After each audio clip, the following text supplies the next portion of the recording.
In this point of view, I will discuss to you the performance task that you are going to perform in this particular subject, the entrepreneurship. So the title of your performance task is My Business Plan. So business plan, your business plan. But before that, we will define first what is a business idea in question 1.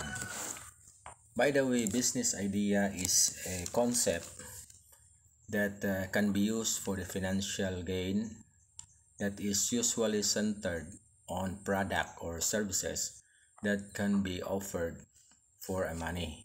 So an idea is the first milestone in the process of building a successful business. So that is the meaning of business idea. So you are going to identify now what is your big idea. What is your big idea? Big idea, I will just make a example, is an idea that deserves your full focus on your big idea will help you generate real revenue. So this is now the business idea. Is this the business now that you are going to make, or you are going to establish in a certain location? So it is rather a product or services. It is either a product or services. So it depends upon your business idea. So kung imo ang negosyo is more on products, so or more on services. So what makes your idea different? So another question, so question number 1, what makes your idea is different?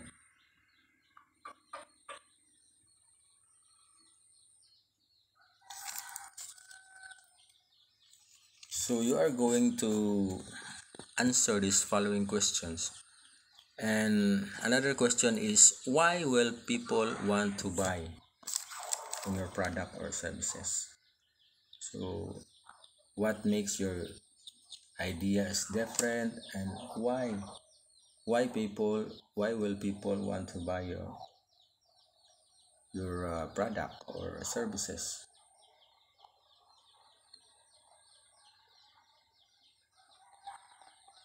So this is the first questions that you are going to answer in this business idea. So sa Bisaya pa, so ato ni siyang buhatan og kanang business idea. So kanang magbuhat mo kaugalingon ninyong giplano nga negosyo, ug unsay klase nga negosyo panalitan product. So more on product ang inyong negosyo or more on services. So unsay nakalahi sa inyong negosyo, what makes your idea different? So sa nakalahi sa inyong negosyo nga gitukod compared to the other business. So ngano man nga kinahanglan mo palit ang mga tao sa inyong negosyo or services? Why will people want to buy? So this is the question number 1. Another question is question number 2, which is the business name. So the business name, so masabtan na ni kayo, business name is what does this name say about your business? So unsay ngalan sa imong negosyo nga imuhang giplano nga i-establish. So it is unique, it is easy to pronounce. So no need for me to elaborate more, because this is just a question nga ikaw ray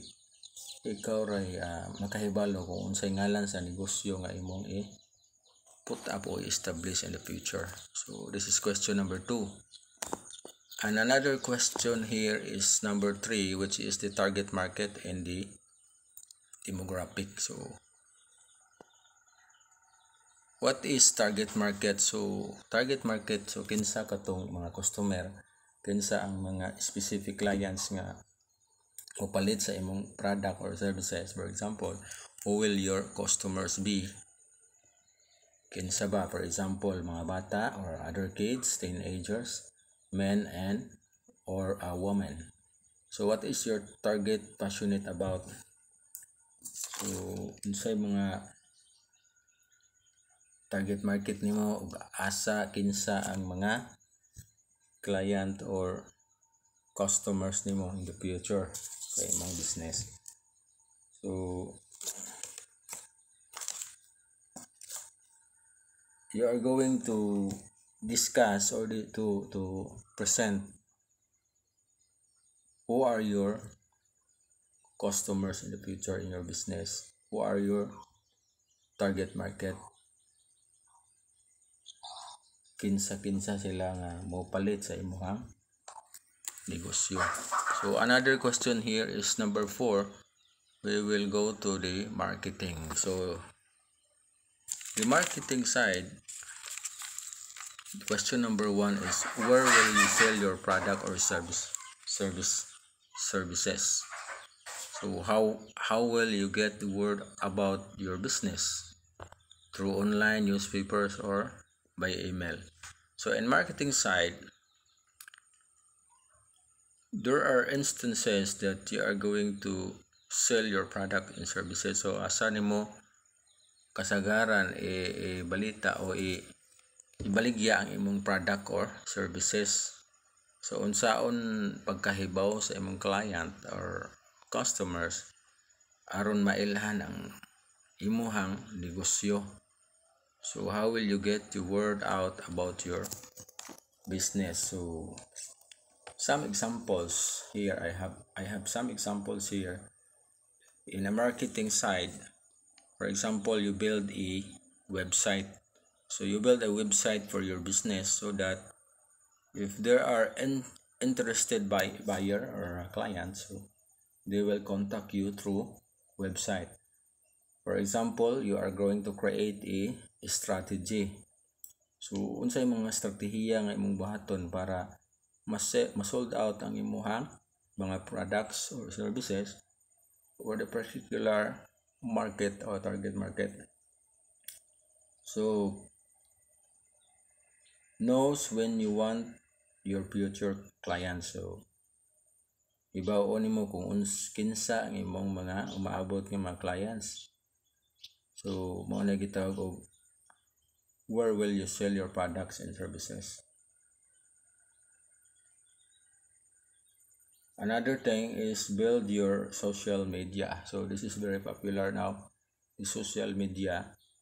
So you can post, you can make videos of your business or short videos about your business para lang ma-aware ang mga tao sa imuhang negosyo o sa imong product.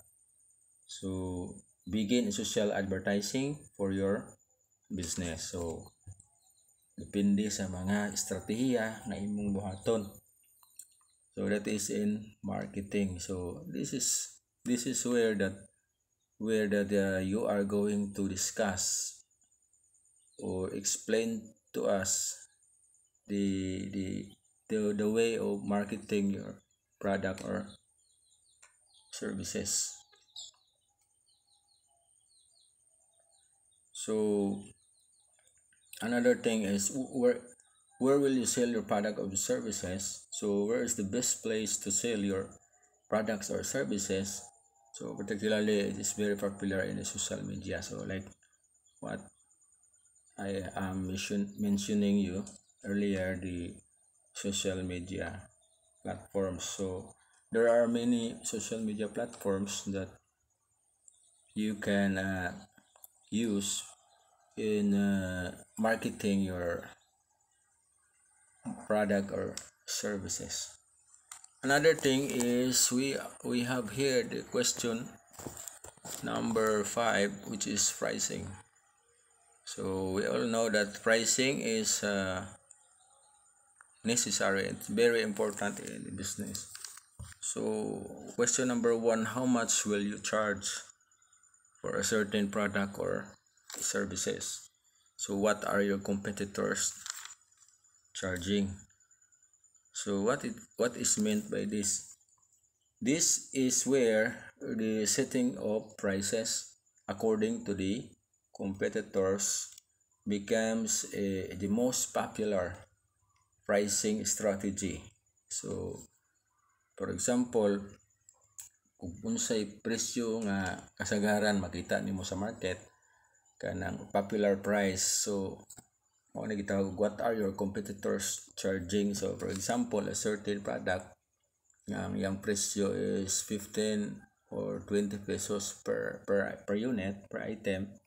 So in the market, it is very popular price. So this is known as a competitive pricing strategy. So you have to consider also the price in the market.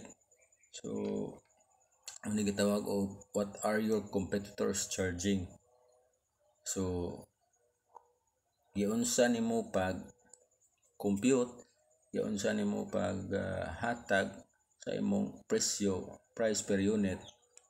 So price per unit giunsa nimo pag compute aron makuha nimo ang imuhang selling price in the market. So I hope nasabtan nimo ni. So imong i-explain to me, i-explain ninyo sa inyong presentation o giunsa ninyo pag buhat sa pricing.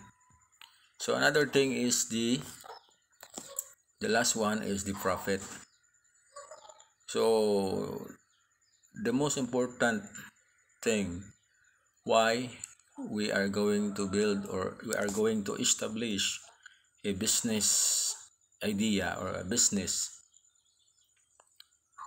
because of profit. So nganong gatukod ng negosyo aron makita, aron maginansya. So magita og profit. So question number 1, how much you will make on each sales? So sa pila o unsa pila ang imuhang nakita. So pila ang imong makita or imong mag-gain or ma-profit in every sales you make. So after you subtract your expenses, so we have here the profit. The profit equals to income. So after profit is equal to income minus expenses. So and now you can compute the sale of the item per unit, the cost of the item and the profit. So this is the computation here also is very important in establishing a profit of a certain product or services. So in this question you are going to establish also, you are going to discuss or explain why your item or your product is for example your product is more on selling for example you're selling a barbecue banana barbecue. So nganong mao ni imong presyo og unsay mga cost of the item and the profit. So you are going to discuss to me the profit and the income minus the expenses. So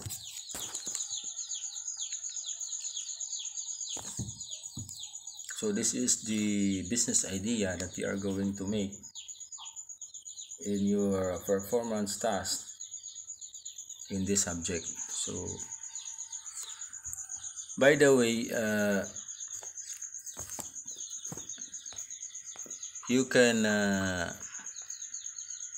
make your performance task through video presentation. So you can make it through video presentation. So ikaw mismo nag-explain mao ni ang business nga akong gibuhat sir, mao ni akong plano, mao ni business nako in the future, mao ni ang mga pamaagi, mao ni ang mga business idea. So mao ni produkto nako, mao ni business idea nimo, mao ni nagkalahi sa akong negosyo sir, mao ni nganong gikinahanglan ang mga tao nga mopalit sa akong negosyo. So another thing is mao ni ngalan sa akong negosyo, mao ni ang ingalan sa akong negosyo sir. So mao ni akong mga target o potential customers, mga potential buyers or clients in the future. So another thing is sa marketing po sir. So mao ni ang mga pamaagi unsaon ako pagbaligya sa akong product or services. So unsaon ako nga ang mga tao ma-aware sa akong product o services, unsay mga platforms akong gibuhat, unsay mga strategy akong gibuhat. So for example, here is online or the newspaper or by email. So another thing is the profit. The 6 is the profit. There is pricing. Number 5 is the pricing. So mao ni ang mga presyo, mao ni giun sa pag-compute nako ang presyo sa akong produkto sir before I'm going to sell in the market. So unsay mga competitors charging nga akong i-consider in my product or services. Another thing is the question number 6 is the profit, the last one. So this is the main purpose why we are going to have a business, to make money or profit. So pila ang imong kitaon after you subtract your from profit, you subtract the expenses. So pila ang imong baligya per item, o pila ang imong cost per item, o pila ang imong makita per item in consideration of selling your product or services. So if you have some questions, so you can raise your questions in our GC in this subject, so that I can as much as possible I can answer your questions, so that you can pass it on time. So I will schedule I will inform you the due date of this performance task, because I have observed also that most of you, there are still not complying your project in your subject. So that's why I am obliged you to perform it on time. So I hope you will pass it on time. So I will inform the due date of this project performance task. So be sure that in answering this performance task, you have to write your complete name also and the block number. So you can send your video in our group, what do you call that, naamantay ka tong group bitaw sa FB group. Pwede dito ninyo i-upload ninyo ang video kung ganahan mo mag-video sa about aning performance task. So ganahan mo mag-explain through video or either mas ganahan mo kuan lang mo handwritten lang, pwede gapon. So ipasa lang ninyo dito sa mga gusto mag handwritten, so pwede ipasa ninyo sa GCR, no? Or sa mga gusto mag video, just inform me, ipasa ninyo sa FB group na to para makita na ko ang inyong compilation of performance task. So I hope nga isabtan ninyo ning akong gi-explain o hinaot unta nga kung na mo'y pangutana ipangutana ninyo dito sa atong group chat para mahuman yung inyong performance task. So this week is final exam na, so coming na atong final exam. So I hope nga buhaton ninyo ang inyong the best of the best. So buhaton nyo ang makaya na at least makompleto ninyo ang mga activity nga akong gihatag. So thank you very much for listening this video, small short video. I hope nga makatabang pug ko ninyo in the future sa inyong mga dreams and goals in your life. So thank you very much and see you soon.